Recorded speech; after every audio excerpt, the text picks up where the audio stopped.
Hello, hello. All right. How is everybody?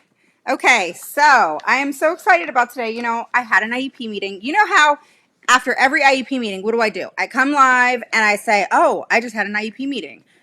I think that's when my brain is working. That must be every day. No, just kidding. But that's true. After every IEP meeting, I come live and I got something to say. Like I'm all worked up. But I think it gets me worked up.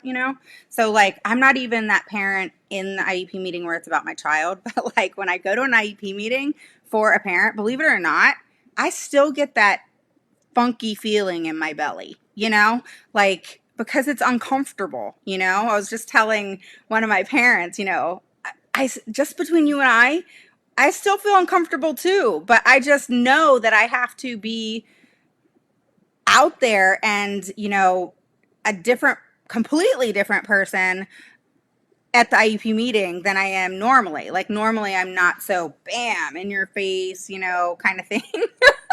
I'm a bold person, but I'm not like, let me make someone feel like shit. You know what I mean? Like that's not me at all. Like I'm actually very cautious of people's feelings, and I think that people do things for a reason, and that's not my place to judge. But in an IEP meeting, it's no holds barred. Is that a word? Like I've heard it before.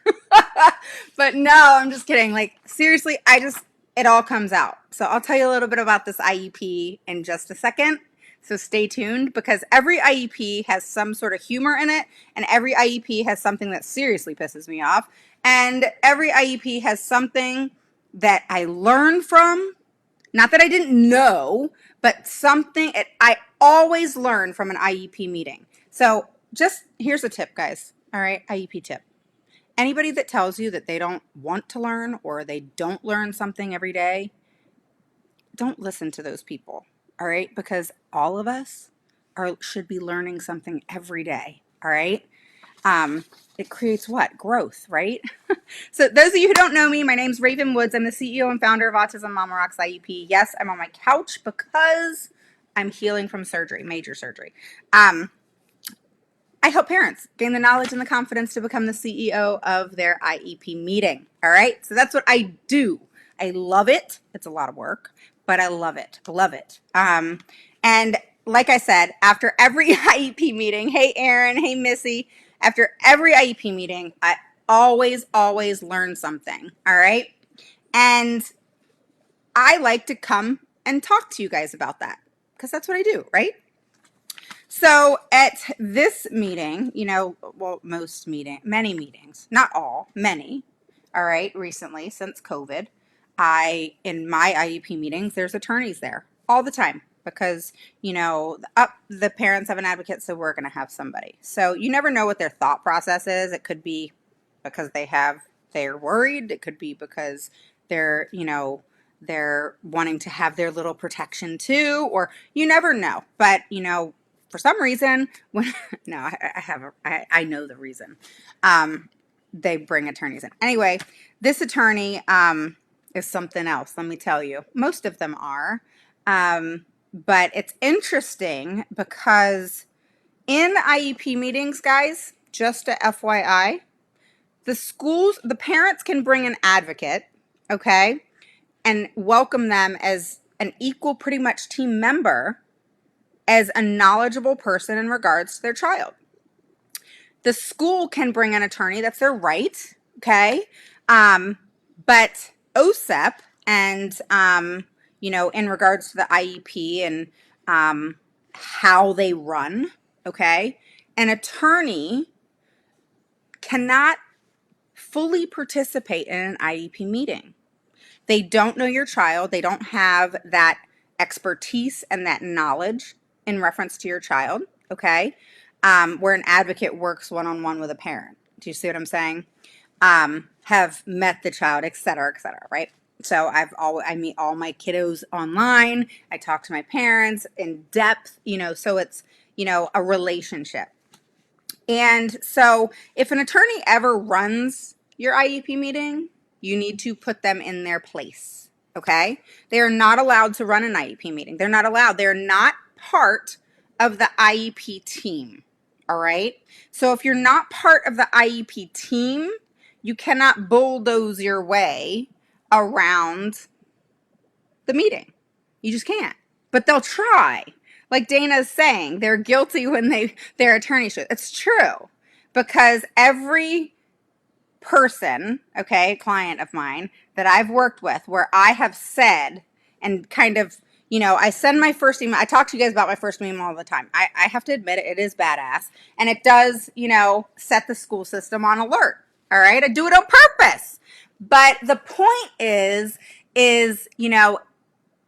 at times with my first letter, okay, email, I will pinpoint and kind of itemize after it's like I've said, it's about me, who I am, my purpose there to, help us work collaboratively. And hopefully, the goal is to create an adequate IEP, in regards to this child and their needs.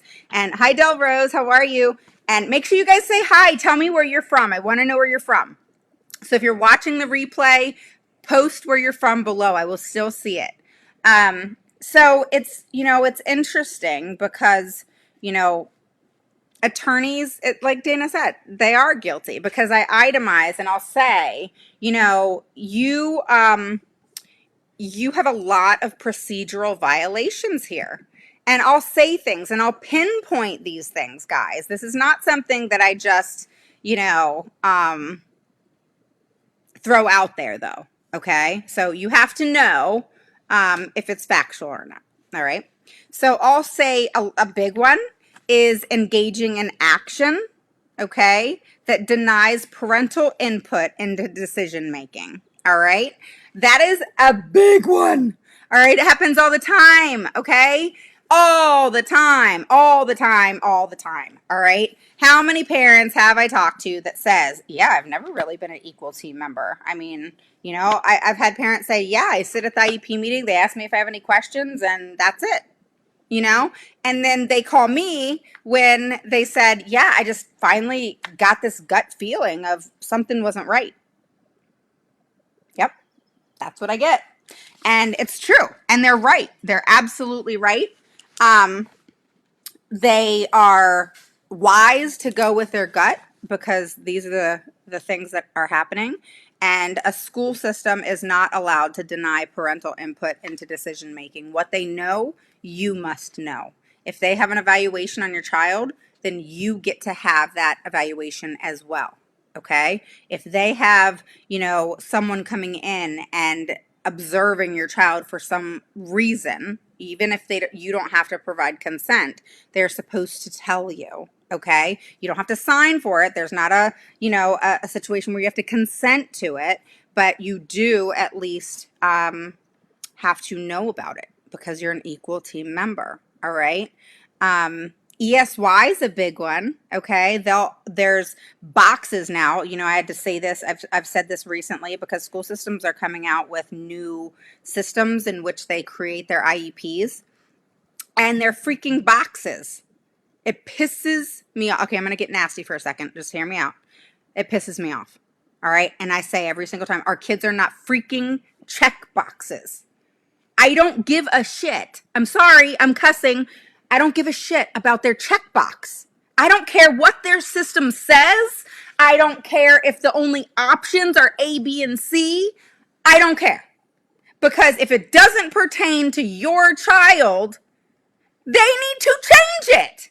They cannot say, oh, well, we don't have that option. That's what they say. And Dana, they say it in Texas too. I just had it. And it happens all the time in California. Just happened in Oklahoma. All right. It happens all the time. And it's pissing me off. Oh, we don't have that. And they'll show you because in my IEP meetings, if we're going over the IEP, I have them show me on their screen, go through it, and I have them make the changes right there in front of me. All right. So I know it's done. And then they get it to me and I'm able to review it. And then we get it back to them signed if it's accurate or we send the corrections. Okay. But it's a pain in the ass. I realize that's the way to go because it's a pain in the ass if they do it because they always screw up and then I get it and then I have to make the corrections. Then I have to send it back to them and it's this like ping pong. I don't got time for that. So I have them make the corrections right then and there, right in front of me. All right. So If ESY is one of their check boxes, they need to uncheck that box. That is called a predetermination of placement. Okay? They are not allowed to do that. ESY is a placement. They're placing your child in a situation and in a classroom or whatever it is that they do for ESY. Okay? And that it's extended school year, and they're placing your child in the extended school year program because of whatever reason. It can be various reasons. Don't let them tell you it has to do with grades, because it's not grades or just grades or, oh, they're making good grades so they don't qualify. That's bullshit. It's not true. Okay? So ESY is a placement decision. If they check yes or no, I mean, we're not going to argue yes, right? But if they check no, that's a predetermination of placement. All right? They're predetermining something that hasn't been decided yet as a team. All right? So they're not allowed to do that either. All right? So that's something that's just, just so you guys know. All right? So anybody joining, post your name below. Say hello. Post where you're from. I want to know you're from.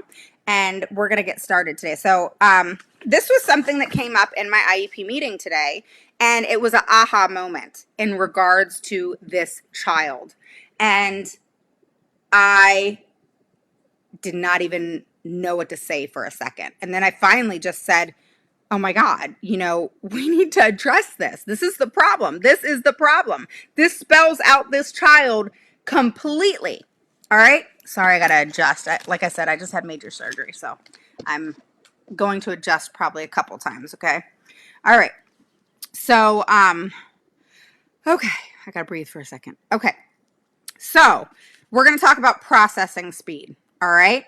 So modifying an IEP outside the committee meeting process and without parental input. That's right, Dana. Thank you, babe. All right. So here's the deal. Processing speed. All right. I got my notes in front of me, y'all. All right. So processing speed. My dog may bark. My husband's home, so they get all excited. Processing speed is. I'm sorry. Hey guys, stop. So processing speed, I'm just going to talk over my dog. Sorry, he'll stop. So processing speed is the main element, okay? He'll stop in a second, y'all. Rocco, hush. It's the main element of cognitive processes, all right? Which is why it is one, here, let me grab. It's why it's one of the, so I'm just going to stand up while he barks because he'll stop. All right, so it's why it's one of the most important skills, all right, in learning. So that is huge. So it's talking about academic performance. No, you need to be quiet. Intellectual development and reasoning and experience. Okay?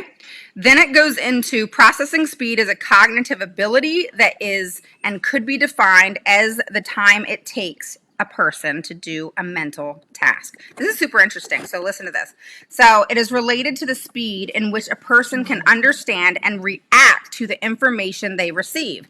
So how quickly they're able to process that information. Hopefully he'll be quiet. You be quiet.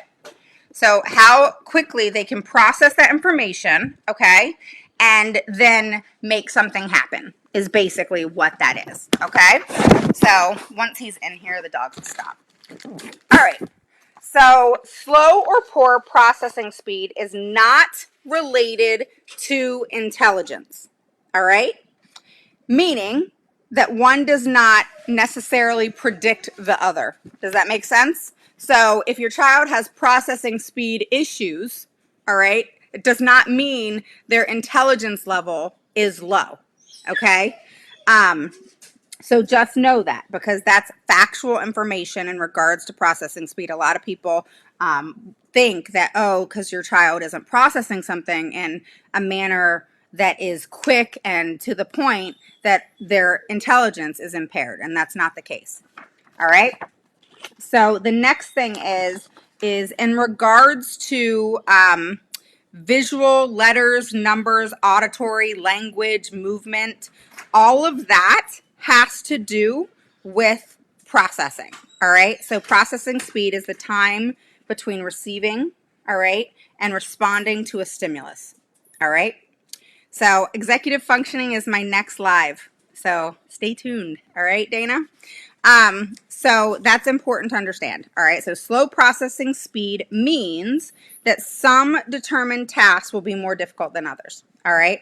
Like reading, math, listening, taking notes, holding conversations, all are affected they're affected because of a processing speed. So again, it does not always associate with intelligence. And what's interesting about this is the higher the processing speed, the more efficient you're able to think and learn. All right. So if your child is not processing things in a timely manner, it is going to affect them across the board in multiple different ways. All right. So there's exercises that your child can do, that the school can do, accommodations, etc., that can go into place in regards to that. All right. So you want to make sure that they are put in place if your child has this. And typically you're going to find out if your child has this issue, all right, if you have an assessment, all right? So it just depends on the type of assessment that you have and the evaluator, because in all honesty, the evaluator is key, because if it is not a good psychologist who does a detailed evaluation, and I believe I said, the day before yesterday, a good evaluation is a psychologist that does an extensive evaluation. All right. And that is anywhere I've seen them, anywhere from 20 some pages to, I have one as of recent that's 39 pages, and it's really good. All right. And thorough. All right. So another example, okay, so processing speed could be used in exercises when recognizing simple visual patterns, visual exploration tasks. It's test taking is a required simple decision making process, doing math calculations, manipulating numbers. Jake, dog. Dogs are something else, let me tell you. That's what happens when I'm in my living room, okay? But I don't have a choice today, guys, because like I said, I'm still healing from surgery. All right. So, tasks is another one. So if they're under pressure. So, and this was an aha moment for me today. All right. Because like I said, I learned something at every IEP. And as I'm looking at the evaluations, there's three. There's the schools. All right. And then there's the outside evaluation. And there was one other evaluation that was done. And so I'm like, just racking my brain, right? Like trying to figure out what is going on here, like there was, working memory issues, which was, of course, reading, writing, written expression. And so you stay focused. And this is what I said to the team today. You guys have to be open to learn. If you're not, then how are we going to individualize this child's plan? Because we have educators that are not open to learning more or thinking outside the box. And something funny that they had said to me is I disagreed with the speech therapist's goal. She had a annual goal, and then she had like 7 short-term objectives that were completely different from each other, okay? And then the annual goal had nothing to do with any of those. That's not how you write goals. I will say, none of the 7 were horrible. It wasn't a horrible thing. What it was she put all that together and it didn't come together. Do you know what I mean? It's like you're setting the child up for failure doing that. That's crazy. And so the attorney's like, well, what do you not understand? And da da da. I said, oh, I understand perfectly. I said, what I'm saying to you is you need to change the goal and break it up. So instead of having one annual goal and 7 objectives, break those objectives down into separate goals, okay? Because each goal needs to be measurable, each goal needs to be specific, and it needs to flow and be clearly read by the parent, clearly read by the advocate, clearly read by the school. If a just say, someone comes in and is the substitute teacher. They need to understand what that means. And so I'll answer questions. Go ahead and post your questions, okay? If you want, post a 1 below. If it's your first through third time catching me live, post a 2 below if you're an oldie but goodie. You guys know the drill. I have totally forgot to request that.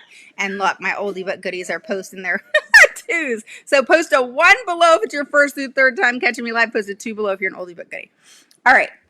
So, and then get this. All right. So the director of special education, she does not, no, Rocco, you're not coming out. No, sir. So, she does not talk. All right. She will shut her camera off. All right. But then she'll pop on and have something to say. All right. So it's funny because when I was going through with the speech therapist, how to break up the goals, which I will say, the speech therapist was open to changing it. So she was like, well, can you explain to me how to do that? Oh my God. I love that. All right. When they're open and they say, can you explain that to me? And they want to learn. I'm not saying always agree with me. I'm just saying, hear me out here. This is what makes sense. I do IEPs all the time. This is what makes sense. I'm not trying to, be the speech therapist. I'm trying to help you in creating success for the child versus setting them up for failure. That's all I'm trying to do. Okay. So I said to her, I'm sitting there working with her, trying to, break down these goals, and we're working together and our heads are being put together. And the director of special education pops on and this is what she says. Well, all of us here, us experts, because everybody was sitting around a table other than certain people were not on the team. So no, we can't see anybody, but she goes, all of us here, us experts, this is how she says it, like a complete bitch. All right. And I mean, I say that because I definitely can be exactly like that. So I catch that crap quick. And so, okay, look, I'm telling y'all my like dirty secrets, right? So I said, I find that interesting. I said, because all of you experts, because she did that I'm not just doing that. She did that. She goes, all of us experts agree with those goals. That's how she said it. And I said, well, that's interesting because all of you experts have not had this child make progress in over 2 years. She immediately shut her screen down and she was no longer on the screen. You're going to tell me about all you experts. Well, you know what? Practice what you freaking preach. Actions speak louder than words. I don't give a shit what your education is. I don't care about my education. All right. I don't care about somebody else's education. All right. If you're going to go and do that stuff and you're going to tell me, oh, all of us experts, if you were such experts and you were that good in what you do, how come you can't have this child make progress? Tell me that. Yeah, I'd shut your screen off too. That's what she did. Anyway, yeah, that pissed me off today. All right, so let's finish this, okay? So processing speed is the time that lapses from when you receive information, so that's that receptive language, all right, until you understand it and start to respond. So expressive, all right, so that you're taking it in, all right, and then you're expressing it, all right, so that expressive receptive language, all right, so it's speech related. So that's why this is across the board. It goes into detail here on, the fact that processing speed affects all these areas. What did I say? I said visual, letters, numbers, language, movement, auditory, word processing. It affects reading, math, listening, taking notes, holding conversations. That's everything. And then it talks about, how things are able to be fixed. So we're going to talk about that in a second. But aside from processing speed, these tasks also perform, and basically you can do an executive analysis is what it is. And you can figure out how their processing speed is affecting their education, is basically what can happen. But it's very important, all right, to understand processing speed and one's ability to make decisions, okay? And executive functioning and carrying out instructions will be significantly affected. All right, executive functioning, as I was telling Dana, is our next live. We will be talking all about executive functioning, okay? So you can post all your questions. So all your questions today can be in reference to anything, but we're talking about processing speed, which is huge, all right? And it's something that came to my mind today as I'm in this IEP. It just clicked. You know, I'm sitting there going through evaluations, I'm going through everything, and I'm just racking my brain of what is causing this. You know, Rocco, no! My dog's like going crazy in his cage. All right, so I'm just racking my brain as to what is causing this. You know, it's in this evaluation, it's in this evaluation, what needs to happen, you know? And it finally came to mind, and I looked it up, and I was like, this is during the IEP meeting. I have this whole thing on recording, okay? I literally looked it up. I record all my IEPs, by the way, on Loom. It's awesome. Loom. It records your whole screen and obviously the voice, all right? So you can pinpoint who said what. All right. Now, you guys look into the laws if you're a one party, two party, or all party, but, you know, that's how I record here. All right. I'm in Virginia. I'm a one party state. So, and I was recording in Oklahoma, which is also a one party state. But anyway, so know your laws. Or ask, you know, to let them know that you're going to be recording. So, know your state laws and all that kind of stuff.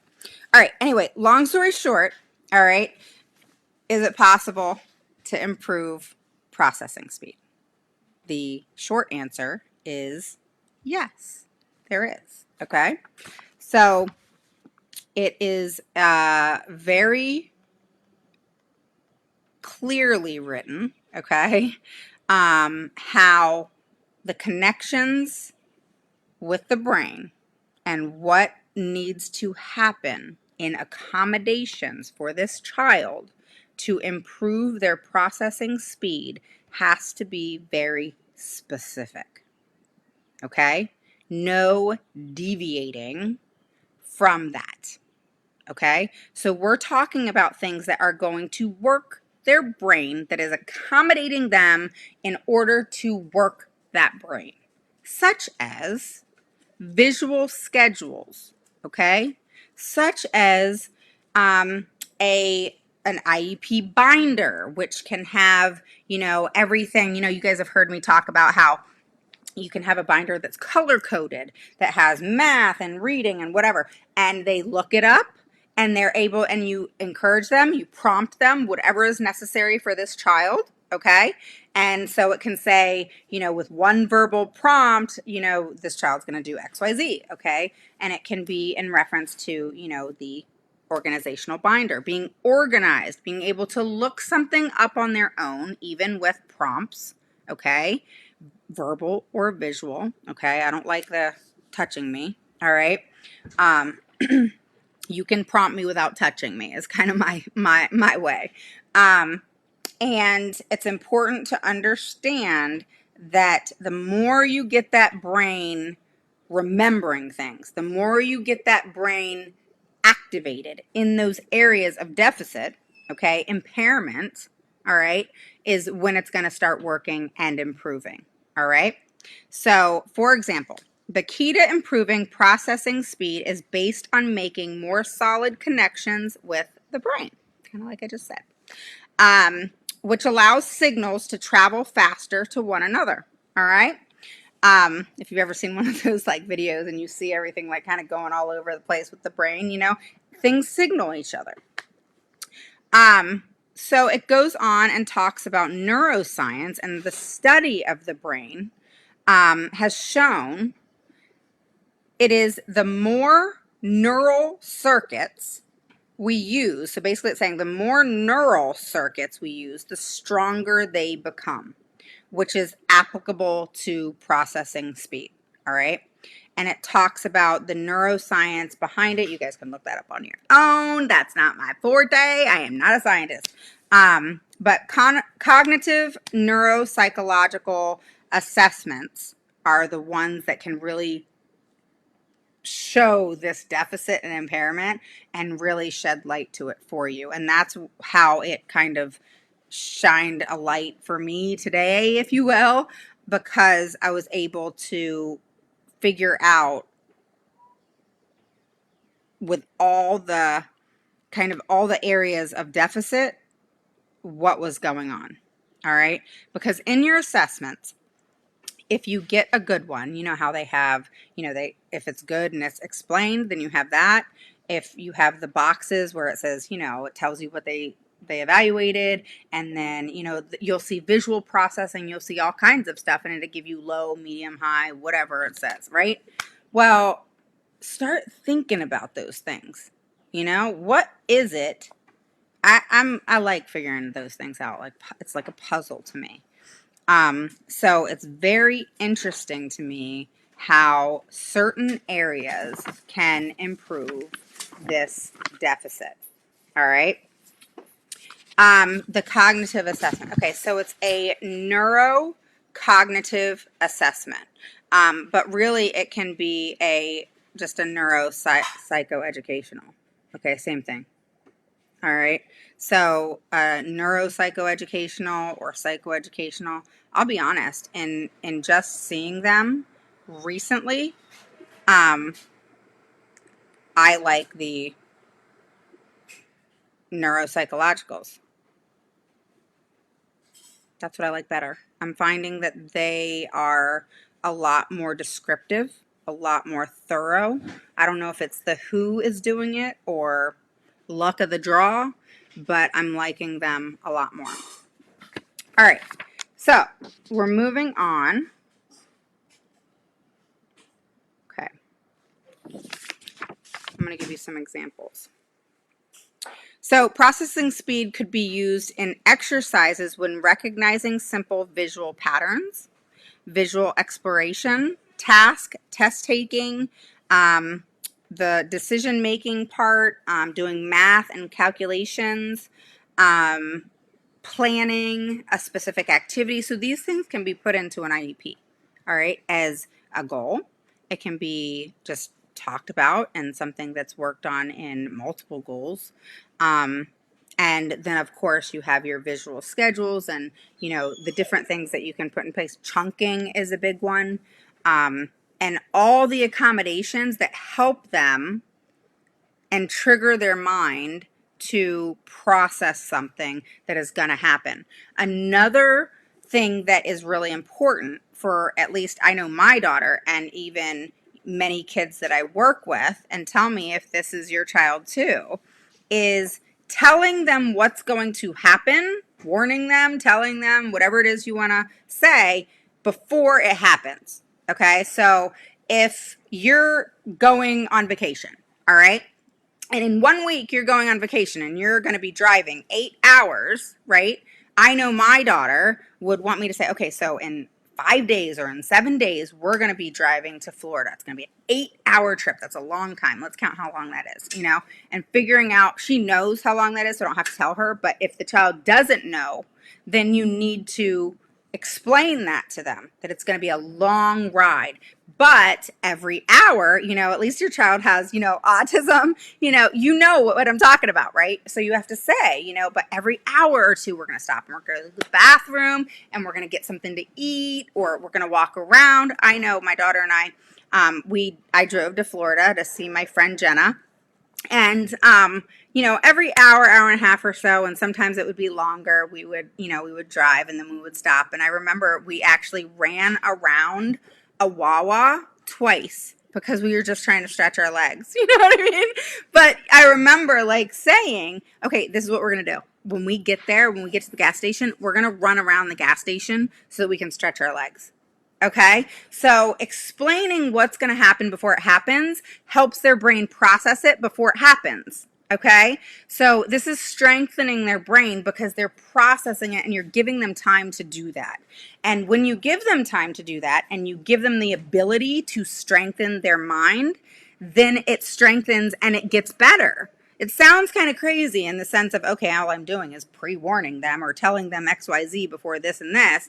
But in all actuality, it actually is strengthening their brain because they're having to think about what you're saying to them. And if you do that all the time, you're making their mind think, and you're making their mind move. All right. And all those neurons and those, things talking to each other and that sciencey stuff, all right, in the brain, all that electricity is clicking together and something ends up working. All right. And so this is important because, and why I'm talking about it today is it was very clear today that this is what this child's deficit was. And so I very clearly said to not just the attorney, but the team is, we need to figure out what we need to do about this. If we figure this out, we solve 90% of our problem here. And I was adamant about that. So you know what they said? We got to go have a team meeting without the parent, because they are allowed to have a meeting and collaborate and figure out how they're going to make something work. Because I was asking for things that they weren't prepared for. Okay. So they were like, well, we need to schedule another time meeting, which is fine, guys. There's nothing wrong with that. That's actually a good thing. Give them time to think about it. But bottom line, I asked for things that they were not prepared for. And this is a small town. So a lot of the things that they're not prepared for is things that they've never offered before. And me saying things like, I don't care what you have to do. Not my problem. You need to serve this child and his needs. His individual needs need to be met. Let me give you something. Here's something interesting. And it's not funny because, the mom, she and I talk, I always talk, to my clients, the night before the IEP meeting for like 2 hours, before the IEP meeting for like 2 hours, and we're prepared. I'm prepared, And so we were talking and, even the last meeting we had, which was about a month ago. All right. I always have 3 meetings. All right. I'll go through my process with you guys on another day, but I always have 3. Never think you're going to have 1 ever.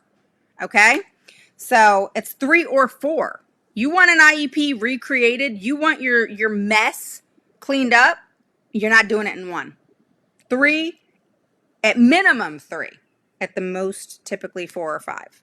But you got to be adamant. You got to be determined, and you got to know what you want, and you got to know what you need for your child, and you have to know what is going to serve them and what is going to be in their best interest in regard to how they're going to make educational progress. Because at the end of the day, it is about educational progress, how they are going to learn and become productive adults as they move forward. All right? And become adults and are in the real world. Okay? Now, we all know some of our kids are going to always live with us. I've always said that. Sky's my little buddy, and she's going to be with me, for as long as she needs to be. And if that's forever, that's fine. I'm totally cool with that.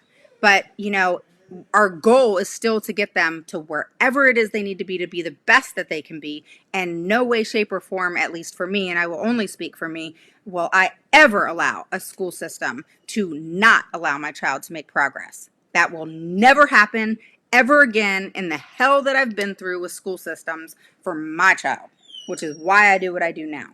So, you got to have that thought process of hell no. That will never happen to me again. I will never be a victim to the school system again. Ooh, that's a good shirt, Erin. That is a good shirt. I'm getting ready to come out with shirts, y'all. So I'm designing shirts, and I'm going to sell them in bulk, and I'm going to post the link on the website for you guys. And so you know what, Erin, that's a good thing. Erin is my assistant. I mean, she's amazing, and she does like all things that I just, cannot do, think of, not good at. She's the one who creates all my amazing pictures, okay? And, I'm kind of the content person. She designs all that stuff. That's not my thing, y'all. Okay, so I love my team. So just know you have got to, that's a good t-shirt. Write that down. All right. Somebody write that down for me. I will never become a victim. Maybe we can tweak it a little bit. I will never become a victim of education, or I don't know, something like that. Right. All right. So, okay. So we need to post a poll or something of what you guys would want a t-shirt to say, or a sweatshirt or something like that. I just think that's cool, right? It's something we would wear. It is something that can be stylish and nice, and something that says, hey, you're not messing with this, you know, like change is happening. Parents are becoming more knowledgeable. I say that to IEP teams all the time. Parents are not dummies anymore. You know, I was a big dummy. I was. And guess what? I learned and I moved on, because guess what? You're learning and you're going to move on and you're going to get what's needed and appropriate for your child. So who cares if you guys have to start over as of today or whenever, and you have to revamp your whole IEP? You have to start somewhere for you to reach that area of perfection. Not perfection, but you know, as best as possible. Nothing's perfect in life, right? But you know, my thing is don't get down on yourself over, Rocco, you need to stop. If you want to come out, stop. You need to not get down on yourself in regards to things not being where they need to be right now. Okay? You need to give yourself a break. All right? Now, does that mean you don't get it right? Get it on point? No. You absolutely need to. But don't get down on yourself because all this time you haven't. You know, I had a meeting with a parent yesterday. It was an IEP meeting, but it was more to just talk about the evaluations, because that's my second meeting. All right. So my second meeting is going over the evaluations and reviewing that and all of that stuff. And, you know, she had looked at things. She had heard the things that I had said, and the questions I had asked, and how I dissected the evaluation. I know how to interpret them well. And she emailed me and said, I feel like I've failed my child. I can't even believe this. Like, you know, and I know that feeling, and it sucks. So if you're feeling that way, know that you're not alone, okay? But on top of that, let me let my dog out, y'all. Hold on. All right, you're going to go outside. Come on. You got to go. You're being loud. Come on. All right, go. Go walk outside. Go on. Okay. Okay, guys. All right. So, you need to just be easy on yourself, okay? And not, because what's going to happen is you're going to be so absorbed in the way that you're feeling that it's going to impede your judgment in moving forward. All right. And it's going to pull you back versus forward. All right. I always tell parents, don't get down on yourself. Get mad for a second. Get real mad. All right. Get all that emotion out now. Get real good and pissed off, actually. All right. Get all that out now so that it doesn't come out in the IEP meeting. That doesn't mean you're not going to be mad. It doesn't mean that you're not going to have emotion. But emotion is your worst enemy when it comes to the IEP. And so you need to get it all out now. So I went through all the, what is it? Look, I don't even know what it's called. What's it called? Y'all help me. The steps of emotion or whatever. What is it, like denial and anger and all those things? Look, I'm such a big dummy right now. What is it? The steps of shit. What's it called, y'all? This is it grief or I don't know. I'll look it up later. But you know what I'm talking about, right? So like you go through all these emotions with your child, you know? It's like a death, you know, when you feel like, oh my God, yeah, it's like the steps of grieving or whatever. I mean, tell me if I'm wrong, but I went through it. I went through where I felt angry and I was in denial for a hot minute. I went through it all. You know, I felt sorry for myself. Then I felt, you know, I was all over the place for years. And I had to get over myself. You know, obviously I did, but, you know, it was hell. Had I acted sooner, though, I wouldn't have wasted 6.5 years. So you have to, I always tell parents, give yourself 24 to 72 hours. Set like a goal or something for yourself. Okay, I'm going to give myself 24 to 72 hours to be really pissed off, and then I'm going to get over it. And then I'm going to get to work. So whatever works for you guys, I always set things like that for myself. But, it gives me something to work towards. But, set something for yourself. Say, all right, I'm going to be good and pissed off for 24 to 72 hours. And then I'm going to get over myself. And I'm determined that after that 24 to 72 hours, I am going to get to work. All right. I am going to lay out like Raven does every single damn IEP for the past 3 to 5 years. Every PWN, every evaluation, everything. Okay. And you go through, compare it all the evaluations, all the IEPs, all of the PWNs. What does the PWN say compared to that IEP? Everything. Find the loophole. There is something. I promise you. Okay. And, if you have to hire an advocate, and you do what you need to do.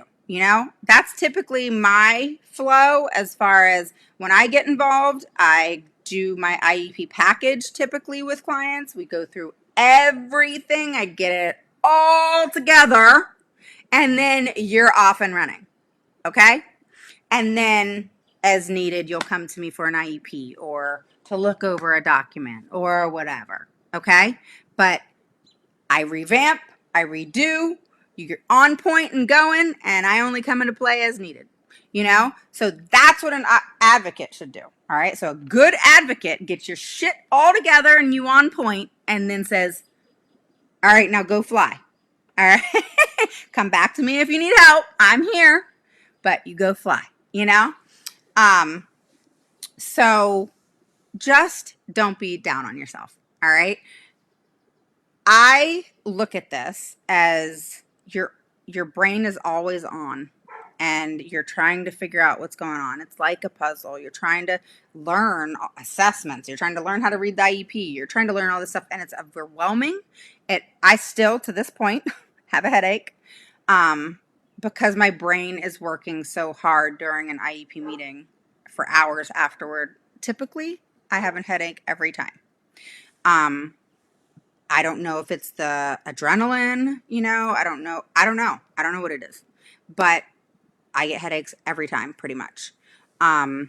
Because you're just, at least for me, I'm consistently thinking, and just, you have to be on that, and that's what I teach parents is you gotta have that answer before they even ask the question, say something. I say to parents, know what their no is gonna be in advance so you have your response ready. Think of every single no and make sure you know what your response is gonna be to shut it down. That is a smart thought process. You start at the end, work your way back to the beginning. Okay? All right, that's it for today. All right, so you guys know processing speed. Look it up. A really good website for processing speed. If somebody wants to post this link, if you want to look it up or whatever. It is called, and this is where I really like this information. It's actually really good. It is called, hang on. Okay. It is called Cognifit. It's actually, I guess it does different things in assessments. And it's science and cognitive skills and processing speed. So cognifit.com/science/ here, I'll post it. But it talks about the processing speed so that you guys can, understand it more. So hopefully you can read it. That's exactly what I went off of, but it was just that aha moment of, oh my God, this is this child. This is what's going on. This is why he's struggling so much. And someone is not helping him. The ball's been dropped. They are in denial and think that they can just pick it up and it be fixed, and it's not. And they now have to do intervention. They now have to do direct one-on-one instruction, which is what I'm asking for. They're now having to increase, services. They're now having to put things in place that they didn't have in place before. Why? Because they didn't, fix the problem, as it was happening versus allowing it to get to the point where there was educational harm done. All right. And educational harm happens and has happened to many of our children. And that is when the child has not made progress over a good period of time. That is educational harm. And or regression is educational harm. Okay. So it's important to stay on top of these things so and that's why evaluations are very important, and having that full evaluation. I was speaking with somebody right before I came live, and she said, how do I get the school system to do an evaluation? Because every time I ask, they say, we'll just do a couple things, and observe, and, we don't need to do a full evaluation. And I said to her, well, that's not true. You absolutely need a full evaluation. When's the last time your child was evaluated? And it was 4 years ago. Well, what happened to the 3-year triennial? What happened to asking, like I suggest, every year and a half? You need to have your child evaluated often because you need to know what's changing, what's gotten better, what's gotten worse, what stayed the same. If you don't know these things, how are you going to change the present levels? How are you going to make them accurate and on point so that the rest of your IEP is where it needs to be? Based on the present levels and what's stated in evaluations is how you get services. It tells you, so, never. Have you ever looked at your evaluations and I've had some that there's no recommendations at all. I've had some that doesn't even have a summary. Then I've had some where the recommendations don't align with the evaluation. Okay, you're going to give me 4, 5, 6 pages of deficits and areas of where the child is impaired, and then you're going to tell me the child only needs 1 time a week of speech? Like, are you out of your mind? Like, what happened here? How do you do this good evaluation? You say this is where the child's, concerns and impairments are, but then you want to say, oh, I suggest 1 time a week. Have y'all had that? I see it all the time. And like, it takes everything I have to not say, are you a freaking idiot? Like, what happened here? You're supposed to be the expert in speech, OT, whoever's doing it. And you're going to do this evaluation. I have many of them, guys. And you're going to do this evaluation and it be thorough. And I'm impressed. Oh, this is great evaluation. And then I get to the evaluations or the recommendations and summary. And you're going to tell me that the child needs 1 time a week OT after you gave me a freaking book of impairments? Or you're going to say 1 time a week of speech after you give me a book of impairments? What is wrong with you people? Come on. I mean, who's the fool here? I mean, and if it wasn't, I had the parent that I had the IEP with today. She asked me, should I take offense to that when they say these things to us? When that director of special education said, we experts agree with those goals. Well, you experts haven't taught this child in 2 years. So, what you have to say does not matter to me.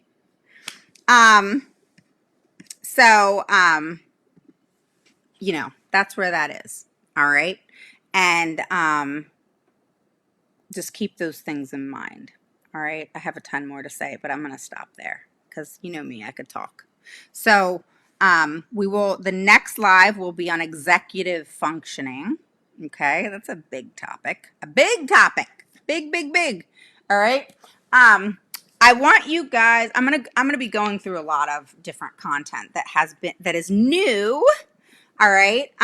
That's what happens when you have 4 weeks of healing from a surgery and, then you get all kinds of new content. So hopefully you guys have been good. Make sure you post a 1 below if it's your first through third time catching me live. Post a 2 below if you're an oldie but goodie. And make sure if you haven't, go to the search bar and do Autism Mama Rocks IEP group. You can join my private group. The group's great, by the way. And you are more than welcome to post below where you're from. I love to talk to people in different states. It's very enlightening hearing what's going on in different states, even though right now I'm working in quite a few. But I want you guys to feel comfortable posting who you are and where you're from, and, you know, post any questions that you may have. And even if you're catching the replay, feel free to post. And if you want me to get to it kind of like that, you're wanting to tag me. So you want to tag me in your post if you're kind of referencing a question to me. But if you're just referencing a question, you know, in general, then just post that. Okay. So I'm going to go through some of these questions and then I'm going to hop off. All right. So we have Erin, Missy, Dana, Del Rose. I said hi to all you guys. Missy says she's from Indiana. All right. We have Kim from New York. Hey, Kim. We have Del Rose from California. We have Dana from Texas. We have Faye. Hey, Faye, how are you? And we have Tracy. Okay. We have, Dana says, modifying an IEP outside the committee process. Oh, yeah, she posted the law on that because I was talking about that. We have Centrell. Hopefully I'm saying that right. From New Orleans. Ooh, I have not done that area, Louisiana. Is that how you say it? You guys say it so different, right? Then we have Miriam from California. And Dana says, is this related to executive functioning? And so I said, we're talking about executive functioning next. All right. If this was not done in initial assessment, can you specifically request at any time? Yes, you can. So, for example, if your child had an assessment, say you had a psychoeducational assessment. Let me get this. Hold on. Because this has everything. All right. I have like all my paper. Like, I am old school. I have everything on my computer, but I still got to print it. Drives my husband nuts. All right. So I like hundreds of papers, like, right? So, like, because I'm telling you, Costco ink, it's a lot of ink, but it's expensive. All right. Anybody else buy Costco ink? That stuff's like $98, $99 for one package. And I go through a lot. So whatever, he can get over it. So I'll give you an example, okay? So in this assessment that I'm looking at right now, this is actually probably one of my favorite assessments that I've gotten. I have 2 that I really love, all right? I'm not saying the others are shit. I'm just saying that these are the 2 that are wow, okay? And then I have your, oh, it's okay. It's a good assessment. It's good. We're good. It's going to be okay. And then I have where I respond to the school and say, this is shit. So just, we'll show up at, you don't want to ask for an IEE until you show up at the evaluation review, listen to the psychologist and all the other evaluators, and then you send an email saying you want an IEE. Because and if that's what you want, you know, the laws with that. All right. So it's you ask for an IE or they take you to due process. Very rarely do they take you to due process, but it can happen. It is the law. It doesn't happen often. And IEs happen all the time. Okay. So, you can hold IEEs over them. Okay. And I hope evaluators and directors of special educations and superintendents and everybody else is listening, because yes, we are getting smart. Okay. All right. Well, here's the thing, y'all. But you can be smart, but you got to know your laws. Okay. There's the 2. All right. So here's the thing. All right. So this one has an interview with the mother, interview with the client. Okay. That's just the child. That's just evaluating the child. All right. So written input collected from the teacher. All right, this is an IEM. I'm referencing. And this is a neuropsychological assessment. That's why I like those the best. All right. Review of records. So he reviewed the child's records. Behavior observations. He did the CPT-3, which was Connor's continuous performance test. Here's what I like about what he did. He separated the tests into specifics. So instead of doing, you know how I say that the KTEA is one of my favorites of a norm-based assessment, this assessor, he broke them all down into almost one. All right. So he focused on, executive functioning. He focused on memory. Okay. He focused on processing speed. All right. And that's in all areas. All right. Visual processing, everything. All right. And so he's focused on very specific areas. That is how you 100% will find the impairment. All right. But that's also why the school system, I'll ask, hey, because I had the math yesterday. Can you do the KTEA with the Wyatt? If you notice that I posted the Wyatt, the subtest and the new stuff. It's in one of the links above in Facebook. I say, can you do it with the subtests? Some of the subtests in the Wyatt are not in the KTEA. So it's only like 3 or 4 areas, but they're important areas. It's like phonological process, some different areas. Okay. So the KTEA covers this, and then there's like this that's not. And so I say, hey, do the Wyatt, and combination of the two are great. But this assessor actually broke it down into one. So he did the DKEFS, and that's the executive functioning system. So it's a Dallas Kaplan, all right, executive functioning system. So he honed in on that area, all right. And then he honed in on the, this is a California assessment. It's the California Verbal Learning Test. So it's called the CVLT-C. And each state has this though, okay. So it's just called something different, whatever your state is, all right. Then a differential ability scale, which is the DAS-2. All right. The Kaufman test of educational achievement. That's the KTEA. All right. So he still did the KTEA. KTEA is the best freaking exam. All right, y'all. Just take my word for it. And then I always say do it with the Wyatt, because it's only like 3 or 4 things. Like if you want, I'll post what those 3 or 4 things are. But it's only 3 or 4 things. But I don't care. I want those 3 or 4 things covered. So why not have it all, right? I mean, shoot, I don't want just one burrito. I want 2. I don't know why I said burrito. Why did I say burrito? I guess because I had one this afternoon. Who knows? All right. So the next thing is they did this SRS-2, which is social responsive scale. They did the SCQ, which is the social communication. And then the RBS, which is the repetitive behavior scale. So I liked how he really took all these evaluations and honed in on some triggers. All right. So I'm going to give you one more thing that I really loved about this evaluation, and then I'm going to jump off. Hey, Lori, how are you? Should RSP teacher do academic assessment for checking for reading?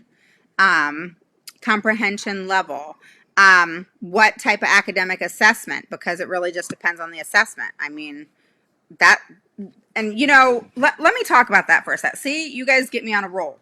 All right. And then I'm talking too long. Who's going to listen to me if I'm talking like an hour or whatever? Y'all still listening to me? So here's the thing is it's not the wording. Okay. Oh, academic assessment, speech assessment, etc. You know how I say it's not always the teacher. A lot of the time, it's how the teacher is teaching is what's not clicking. All right. Sometimes it's an educator or somebody who's teaching it, but most of the time it's not. Most of the time it is the how. Across the board in all things. So, in reference to your question, it is not the academic assessment, it's the how it's provided and given and what it is. So what is it that's being given that is it good or is it bad? Is it, effective test? Is it productive? Is it, hi, Sky? That's okay. That's all right. So it's all about more about that, the how and the what, than it is with, should I do, academic assessment, because there's so many academic assessments. If you want to hone in on what your specifics are, I can answer that. Sky, you can open the door for Rocco. All right. So hi, Tracy. Hi, Kristen. Welcome. Welcome. You have, is it Kanitra Harris? Hopefully I said that right. Dana says transitions are challenging. Yes, they are. Then we have Dorothy. Hello, hello. And Janet, she's helping me with my, emotions. She's like grief, and Aaron's like grief. I'm like, what is it? I know, Sky. You weren't that late. Just a little bit. Then we have Melissa, hello, and Christina and Jessica. Kim says Epson Echo printers are amazing and cheap on ink, and you print a lot of papers considering the printer I used to have. Yes, I do. Too many freaking papers. And yeah, you want to know how much I print? All right, so I think I put it upstairs already, but all my clients, I have Google Drive folders and I share it with them, all right? And then, so all their stuff goes in there. And then I will print the stuff that I really want, which is quite a bit, so I can have it in front of my face and highlight it and all that funky stuff that I do to help me focus during an IEP meeting. Because it's actually a little bit difficult to have all the assessments and all the IEPs and everything on the screen, even though I do, with all my comments and so forth, and not have it in my hand. I got to touch it. So yeah, I print a lot. So hello guys. So thank you for saying hello. And again, if you're catching the replay, definitely post a 1 below if you are new to catching me live, and a 2 below if you're an oldie but goodie. All right. So this last thing. Okay. So this last thing is, and this is something, I'm actually going to go through this evaluation with you like slowly as I do some lives, because he's really good. All right. You're going to love this stuff. All right. So here's number 1.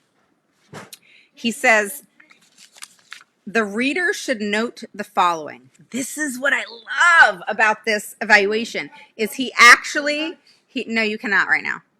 Tomorrow. Later. So what I love about this,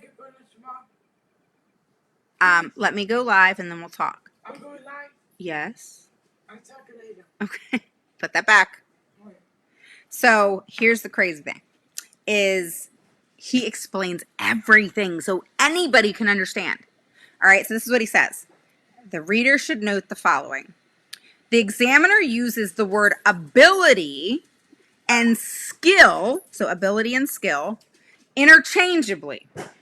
The distinction sometimes made between the two terms, that abilities are innate versus skill, all right, which are developed through experience, is spurious. I don't even know how to say it. Spurious, as virtually all performance is based on a combination of innate predispositions and the cultivation of predispositions through life experiences. This is freaking genius. For example, intellectual abilities and reading skills are influenced by genetics and learning experiences. So then he goes on and explains the evaluations and some things that he was talking about.